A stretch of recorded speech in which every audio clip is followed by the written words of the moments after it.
Ito siguro panghuli. Hakutin. Kasi ito ay medyo napakaselan to ikat.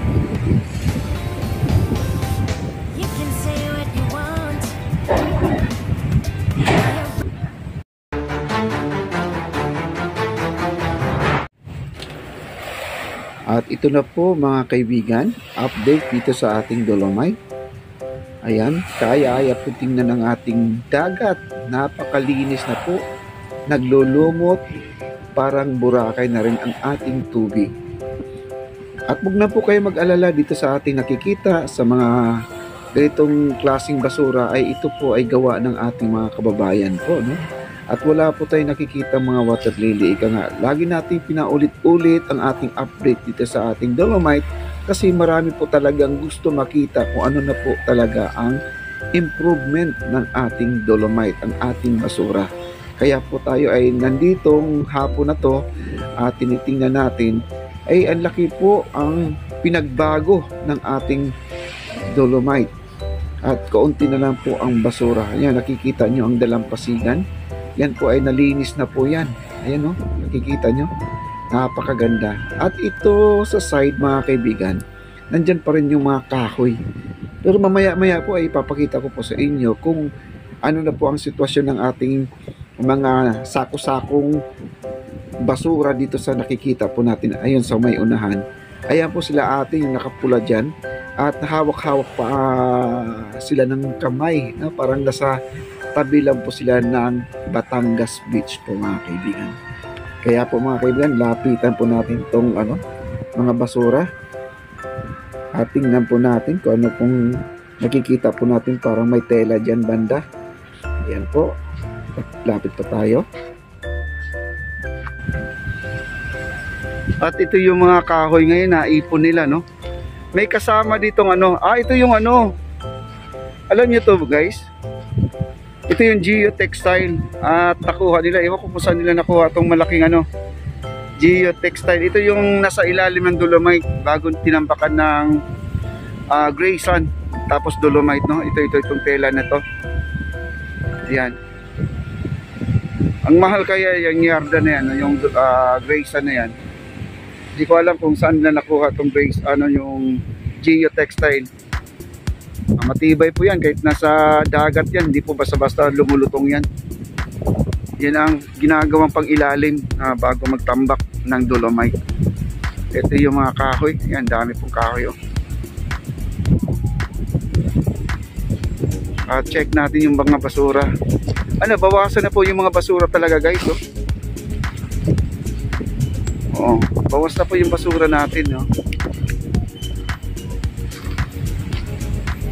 Nabawasan. Ayan, no? Ito yung geotextile at nagkaroon ng nagimulmul na po ang kanyang tela, kaya magiging holder kasi siya kapag di mo siya tinanggal, magiging holder ng mga basura. Diyan po kumakapit yung mga basura, diyan pumupulupot. Kaya ang ginawa nila, tinanggal na lang po nila to. Yan. Oo nga, nabawasan na nga to. Malaki na pong binawas dito guys. Malaki na. Parang may sunog mga kaibigan. Ayan. 1, 2, 3, 4, 5, 6. Ang daming bombero Isa lang yung tsura bagong labas. 5. May nauna na kanina. Ang dami yung kulay pula. Isa lang yung tsura. Yan ay bagong labas siguro, no? Binigay ng ating city government mga kaibigan. Galing pa ng siguro Malacanang. Tuloy po tayo dito at hindi po natin lulubayan itong mga basura na to. Wow.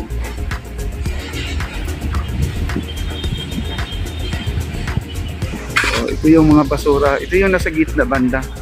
Iwan ko yung salaset dito kung naitapo na nila yung salaset, no? Grabe, sa laki ng salaset na yan. Kaya pagtangayin ng tubig, no? Ayan, no?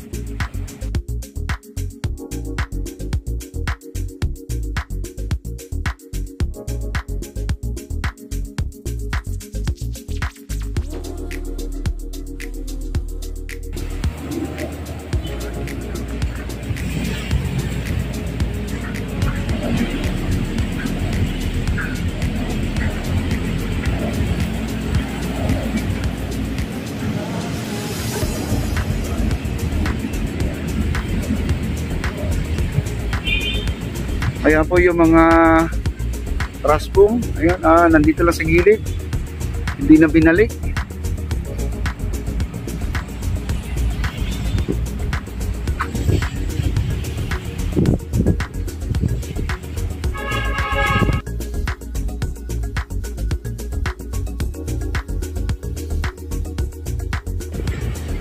Ayan po, ang laki na pong binawas, oh. Ang laki nang nawala dito sa basura. Alam, mula na dito, hanggang dito na po.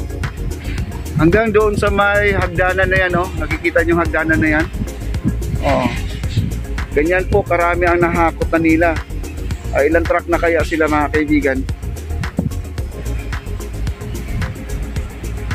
Ang laki na pong binawas, oh. Ayan, nandito.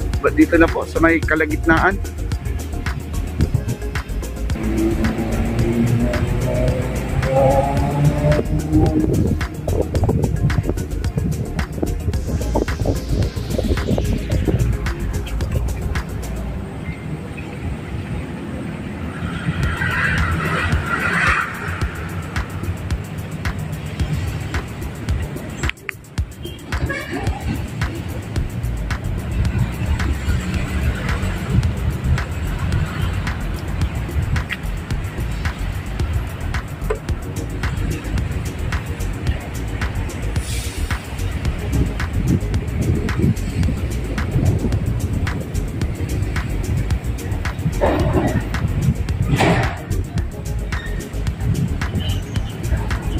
Huli siguro itong mga kahoy, no?